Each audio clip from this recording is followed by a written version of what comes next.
आजची आपली रेसिपी आहे खास मुलांसाठी, मुलांच्या टिफिनसाठी. रोज रोज टिफिनमधून काय द्यावं असं जर प्रश्न पडत असेल तर हा व्हेज रोल तुम्ही नक्की बनवून बघा. मुलांना खूपच आवडेल आणि बनवायलाही खूप सोपं आहे. घरामध्ये उपलब्ध असलेल्या साहित्यामधून तुम्ही हा व्हेज रोल बनवू शकता. खूपच चविष्ट लागतील. एकदा बनवून मुलांना द्या. नेहमी हाच व्हेज रोल बनवून द्या अशी तुमच्याकडे फर्माईश होईल. एवढा हा चविष्ट असा हा व्हेज रोल लागतो. तर बघूया आपण कसं बनवायचं. तर सर्वात आधी आपण त्याची स्टफिंग बनवून घेऊया. तर पॅनमध्ये मी 2 चमचे घेतले आहे तेल आणि त्यानंतर 1 चमचा बटर घातला आहे. बटर मुलांना खूप आवडतं आणि खूप छान टेस्ट येते व्हेज रोलला. तर बटर वितळू द्यायचं आहे. बटर वितळला की यामध्ये मी 2 हिरव्या मिरच्या एकदम बारीक बारीक कट करून घालायच्या, म्हणजे ते दाताखाली येणार नाही. आणि त्यानंतर थोड्याशा लसणाच्या पाकळ्या 1 चमचा मी बारीक कापून घातलेल्या आहेत. 5-6 लसणाच्या पाकळ्या एकदम बारीक कट करून घालायच्या आहेत. आता हे सर्व साहित्य आपण एकदम लो फ्लेमवरती परतवतो आहे. त्यानंतर मी एक मोठा कांदा एकदम असं स्लायसेसमध्ये, मोठ्या मोठ्या स्लायसेसमध्ये कट करून घेतलेला आहे आणि तो व्यवस्थित पाकळी पाकळी अशी खुलेल असं खोलून घ्यायचा आहे, म्हणजे आपली व्हेज रोल छान होणार आहे. तर आता भाज्या तुमच्याकडे असतील, त्या मुलांना ज्या आवडत असतील त्या घालू शकता. तर कांदाही आपल्याला एकदम जास्त लालसर करायचा नाही आहे, थोडा ट्रान्सपरंट असा परतून घ्यायचा आहे. गॅसचा फ्लेम एकदम लोवरतीच ठेवायचा आणि हा बघा इतपतच आपल्याला हा कांदा परतून घ्यायचा आहे. आता कांदा परतला गेल्यानंतर यामध्ये कोबी घालते मी. कोबीही आपण मस्त असं लांबसर कापून घ्यायचं आहे. आता भाज्यांचं प्रमाण कमी जास्त तुम्ही तुमच्या आवडीनुसार मुलांच्याही करू शकता. तर इथे मी थोडासा कोबी घातलेला आहे. कोबी लगेचच आळतो. गरम वाफ लागली त्याला का कोबी लगेचच कमी होतं. आता तो कोबी आपण कांद्याबरोबर थोडंसं परतून घ्यायचं आहे आणि हे सर्व साहित्यानं आपण थोडं कमी गॅसवरतीच परतायचं, म्हणजे त्याला असा करपट असा वास येणार नाही, भाज्या करपू नये म्हणून, कारण पाणी घातलेलं नाही आहे. त्यानंतर मुलांच्या आवडीचे नूडल्स असतील तर नक्की घालून बघा. आणि इथे स्प्रिंग ओनियनचा हिरवा पार्ट मी पातीच्या कांद्याचं कापून घेतलेला आहे. चवीनुसार घालायचं आहे मीठ. नूडल्स घातलेले व्हेज रोल मुलांना खूपच आवडणार आहेत. तर एकदा नक्की बनवून बघा या पद्धतीने. आणि व्हेज रोल हे स्प्रिंग रोल, स्प्रिंग ऑनियन वगैरे मुलांनाही आवडतं, त्यामुळे टेस्ट खूप छान येते. आणि नूडल्स तुम्हाला कुठल्याही किराणाच्या दुकानामध्ये वगैरे सहज मिळतील, हाका नूडल्स. तर हे बघा नूडल्स घालून आणि स्प्रिंग रोल मीठ वगैरे घालून आपण सर्व साहित्य व्यवस्थित परतून घेतलेलं आहे.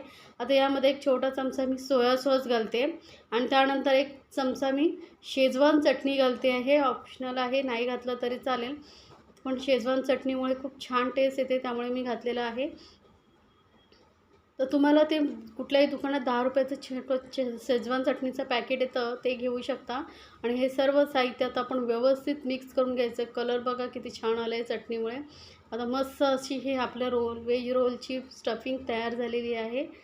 गरम आहे. आता थोडंसं आपण थंड करून घेणार आहोत, म्हणजे आपल्याला स्टफिंग करायला इझी होईल. गरम गरम स्टफिंग करू नका. तर हे बघा आपलं मस्त असं हे स्टफिंग तयार आहे. तर हे आपण एकदा साईडला ठेवून देऊया. मुलं एकदम आवडीने खातील एवढा हा व्हेज रोल टेस्टी लागतो. तर स्टफिंग आपण साईडला ठेवले, तोपर्यंत आपण पीठ मळून घेऊया. तर मी 1 कप पीठ घेतलेलं आहे मैदा आणि सोबतच अर्धा कप गव्हाचं पीठ घेतलेलं आहे. इथे तुम्ही अर्धा मैदा आणि अर्धा गव्हाचं पीठही घेऊ शकता. आता चवीनुसार मी घातलेलं आहे ते मीठ, किंवा फक्त मैदाही तुम्ही घेऊ शकता. पण हे दोन्ही कॉम्बिनेशन केलं की काय होतं माहिती आहे, मैद्यामुळे चपाती थोडी हार्ड होते, कडक होते थोड्या वेळाने. गव्हाच्या पिठामुळे त्याला थोडा सॉफ्टनेस येतो, म्हणून मी इथे गव्हाचं पीठ मिक्स केलं आहे. किंवा तुम्ही फक्त गव्हाच्या पिठाचंही व्हेज रोल बनवू शकता. तर आता हे थोडंसं पाणी घालून पीठ आपण मळून घेऊया. मस्त असं सॉफ्ट असं मळून घ्यायचं आहे आपल्याला.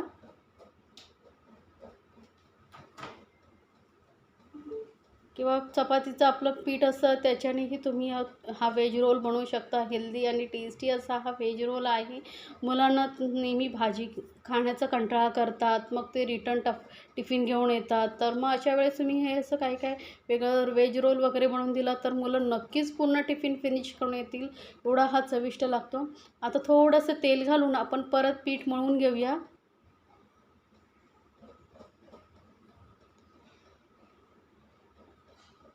मी दाखवलेल्या रेसिपी जर तुम्हाला आवडत असतील तर चॅनलला लाईक्स, कमेंट्स आणि सबस्क्राईब करायला विसरू नका. सोबतच बेल आयकॉनवरतीही क्लिक करा, म्हणजे माझ्या नवीन रेसिपीची नोटिफिकेशन लगेचच तुमच्यापर्यंत पोहोचेल.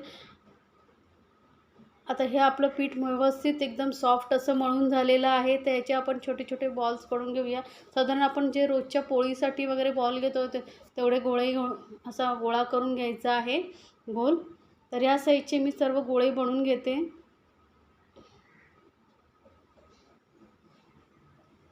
तर बघा ह्या साईजचे आपण हे सगळे गोळे बनवून घेतलेले आहेत.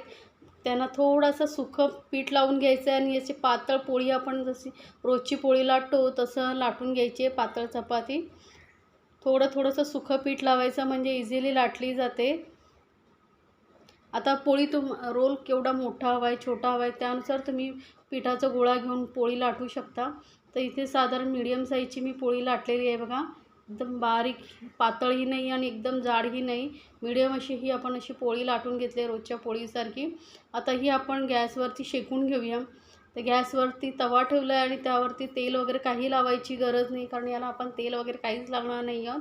असंच आपण ही पोळी शेकून घेणार आहोत थोडीशी, कारण आपल्याला परत व्हेज रोल करायचं आहे. स्टफिंग करून आपण परत ही पोळी शेकून घेणार आहोत. त्यामुळे फक्त हलक्या ही पोळी शेकून घ्यायची आहे आपल्याला. साईडने थोडाशा कडा वगैरे तुम्ही प्रेस करून पोळी मस्त अशी एकदम लो गॅसवरती शेकवायची, म्हणजे व्यवस्थित शेकली जाते. लो टू मिडियम गॅस ठेवा आणि पोळी ही आपली मस्त अशी शेकून झालेली आहे बघा. जास्तही एकदम लाल केलेली नाही आहे, शेकवलेली नाही आहे. इतपतच आपल्याला अशा ह्या पोळ्या शेकून घ्यायच्या आहेत. तर ह्या सर्व पोळ्या मी शेकून घेतलेल्या आहेत. त्यानंतर आपण एक पोळी घेतलेली आहे, त्यावरती आपण शेजवान चटणी लावतो आहे. हे नाही लावलं तरी चालेल किंवा इथे तुम्ही टोमॅटो केचपही लावू शकता. मुलांना जर गोड थोडीशी आवडत असेल तर थोडंसं केचप लावलं तरी चालेल, किंवा टोमॅटो केचप आणि शेजवान चटणी दोन्ही मिक्स करूनही थोडं लावू शकता. तर ही शेजवान चटणी मी व्यवस्थित सर्व ठिकाणी लावून घेतली आणि त्यानंतर आपण ही स्टफिंग थोडंसं घालून घेणार आहोत पोळीवरती. यावरती तुम्ही पनीरचे पीसेसही थोडे छोटे क्यूब्समध्ये कट करून घालू शकता. आणि भाज्या तुम्हाला आवडतील त्या गाजर, सिमला मिरची, जी भाजी मुलं आवडीने खात असतील त्या सर्व घालू शकता, म्हणजे मुलं भाजी आवडीने खातील आणि मुलांच्या पोटातही पौष्टिक असं अन्न जाईल. आता वरून मी थोडंसं चीज घालते आहे. चीज मुलांच्या आवडीचे असे हे काय पदार्थ घालून दिलात की न आवडणारी भाजीसुद्धा मुलं आवडीने खातात. थोडंसं चीज घातलेलं आहे आणि आता याला आपण रोल करूया. किती सोपं आहे बघा व्हेज रोल बनवायचं, एकदम झटपट होणारा. मुलांना 2-3 रोल दिला तरी मुलं आवडीने खाऊन येतील, एवढं हे टेस्टी लागतात. आता या पद्धतीने आपण सर्व रोल बनवून घेऊया. तर हे व्हेज रोल मी बनवून घेतलेले आहेत सर्व.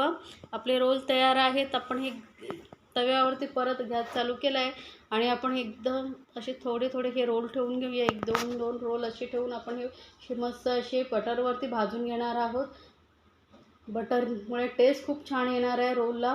तर थोडंसं जास्त नाही घालायचं, थोडं जशी व्यवस्थित सर्व बाजूने लागेल एवढंच बटर लावायचं आहे. वरूनही थोडंसं बटर लावायचं आहे, म्हणजे व्यवस्थित रोल शेकला जाईल. आणि गॅसचा फ्लेम एकदम लो ठेवायचा आणि लो फ्लेमवरती आपण हा बटर लावलेला रोल भाजून घ्यायचा आहे.